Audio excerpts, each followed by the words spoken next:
5 years na ang motor na ito at hindi pa nga ito nakakatikim ng PMS. Kaya ang goal ko ngayon ay mapaandar. Mahigit sa 2 buwan na kasi itong nakatenga. Kung mapapansin nyo, puro na ito amag at mga sapot. Ang history ng motor bigla na lang itong tumitirik. Tapos mamaya aandar na naman. At doon nga lumabas yung check engine. Kaya ang ginawa, pinabura. Naging okay naman ang motor sa mga ilang araw. Kaso dumating talaga yung time na hindi na talaga umaandar. At nung pagbaklas ko ng buong kaha, napakaraming putol na mga wire. Apektado nga ang IEC at ang TPS. Hindi rin nakaligtas ang linya ng ignition. Dinamay din ang wire ng sensor side stand. Buti na lang hindi sinama yung linya papuntang ECU. Kaya bago ko isalpak itong battery, aayusin ko muna yung mga wire na nabalatan. Possible sa mga ganitong issue, nagdidikit yung positive at negative. Mahirap na, baka ECU madali ko pa. Kinabukasan nga agad kong inayos itong mga wire. Pinaghihinang ang mga putol. Pagkatapos pinag-aayos at binalik ang socket doon sa harness. Sunod ko nga ginawa itong linya ng side stand. At ang pinakahuli, itong body ground dito sa susian. Wala din naman ako nakitang mga putol na fuse dito sa box. Pagkatapos, tinesting ko nga yung remote at ang keyless. Dapat tumunog yung actuator nito pag diniin natin yung knob.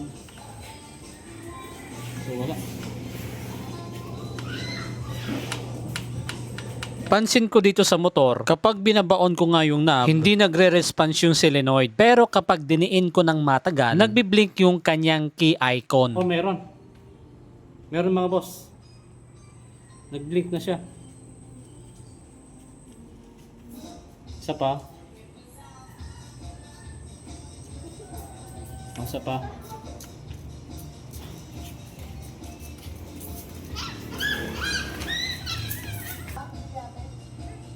Sa puntong ito, naka-steady nga ang key icon ng motor. Ibig sabihin, ready na ito mag-receive ng code galing sa owner. Walang sira ang receiver, pero sa remote, lobat ang battery. Nung pagkatapos ko nga napalitan, finally, activated na yung keyless.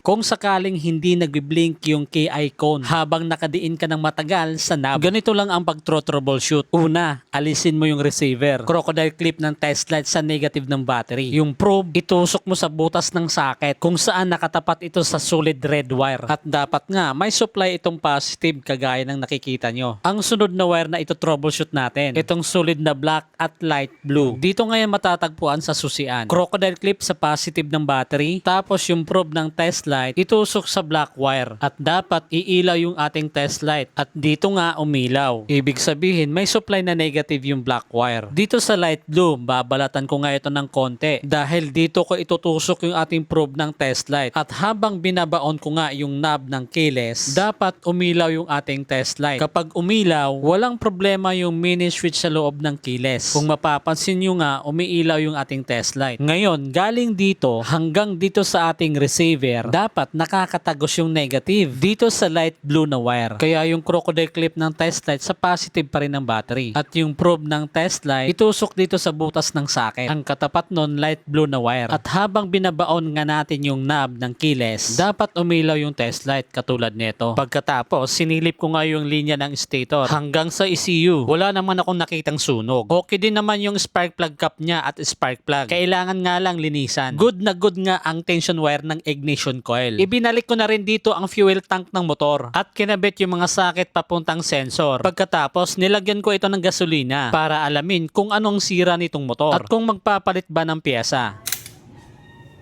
Okay, so testing natin mga boss. So meron siyang check engine mga boss. Mamaya. So ayan. Subukan natin i-push start. Ayun mga boss, kita nyo.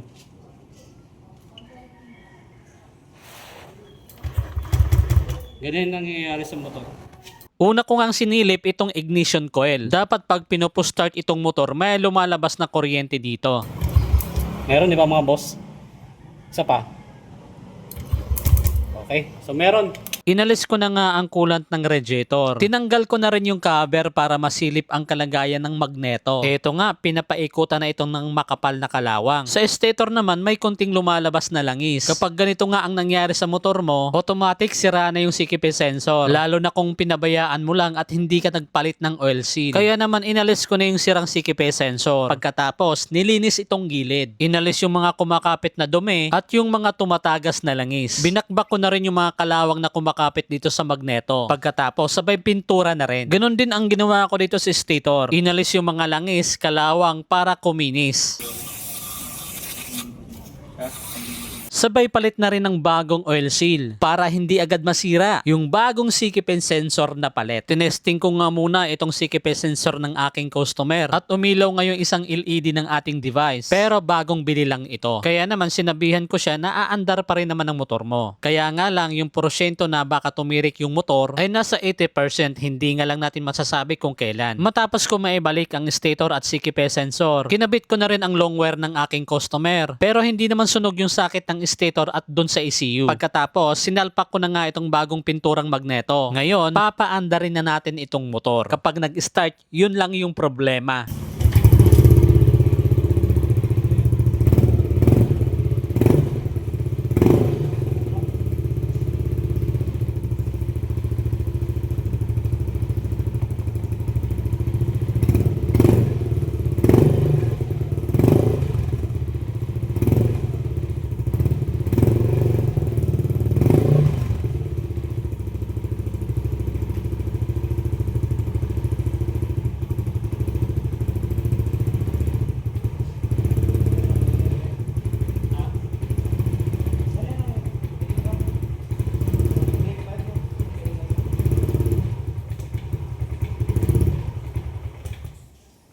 Pansin nyo mga boss, umandar naman siya. Pero yung kanyang minor, bumababa. Pagkatapos namamatay yung makina. Para ma-troubleshoot ko nga ng maigi. Pinagbabalik ko na yung mga parts dito na pinagtatanggal ko. Para mapaandar natin yung makina ng matagal. At para hindi mag-overheat. Pinalitan ko rin dito ang hose ng receiver ng coolant. Hindi rin kasi ito pinalagpas ng mga mababait. Pagkatapos, papaandar rin natin ulit itong motor. Para alamin kung saan nga ba nanggagaling yung problema.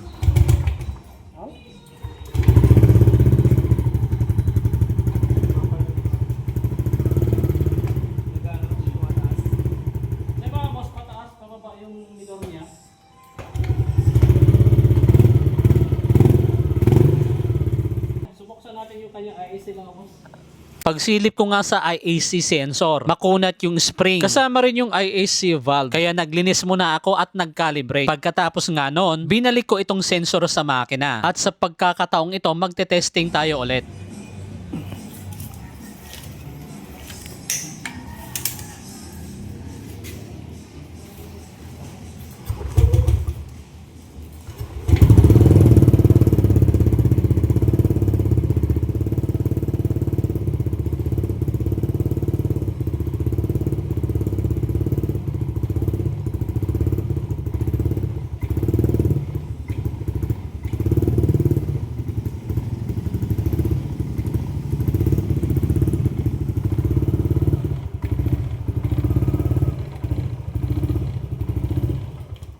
Pagkatapos ko nalinisan yung IAC sensor at nag-calibrate na rin ako. Kaso hindi pa rin tumino yung andar ng motor. Kaya naman sinilip ko na yung hose ng fuel. Titingnan ko nga dito kung malakas yung pressure.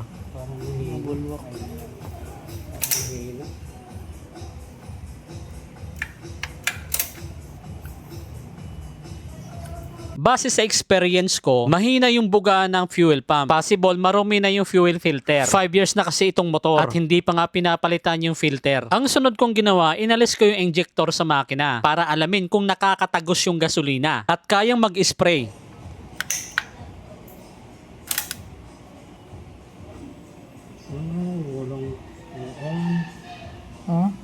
Walang spray. Barado. Yan yung sira. Ako ano mo? Yan mga boss oh. Walang spray yung kanyang injector. Wala.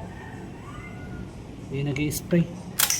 Kaya ang suggestion ko sa aking customer, palitan ng bagong injector. Binura ko na rin dito yung check engine history at hindi na nga nakikita dito sa dashboard. Kung napapansin nyo, nag-blink yung key icon. Binalik ko kasi ang lumang battery ng remote. Akala ko may laman pa. Maya-maya nga, dumating na yung bagong biling injector. Nakalimutan ko na nga ito testingin dahil sa sobrang pagod. Nag-start ako gumawa dito mga alas 8:30 ng umaga at natapos nga ako alas 7 ng gabi. Matapos ko maisalpak sa makina ang bagong biling injector, ngayon tetestingin na natin kung aandar na ba.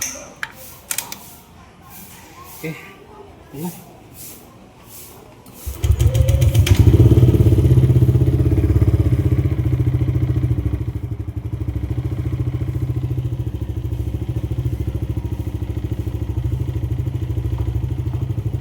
Ayan o.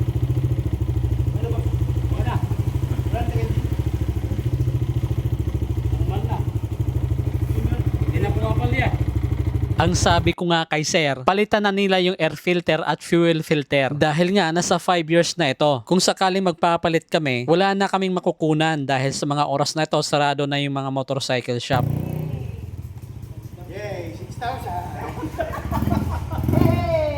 Nung hindi pa kami nagpapalit ng injector, pumapalya yung andar ng motor. Kaya bumalik yung check engine at nag-delete ako ulit. At ngayon, working na siya.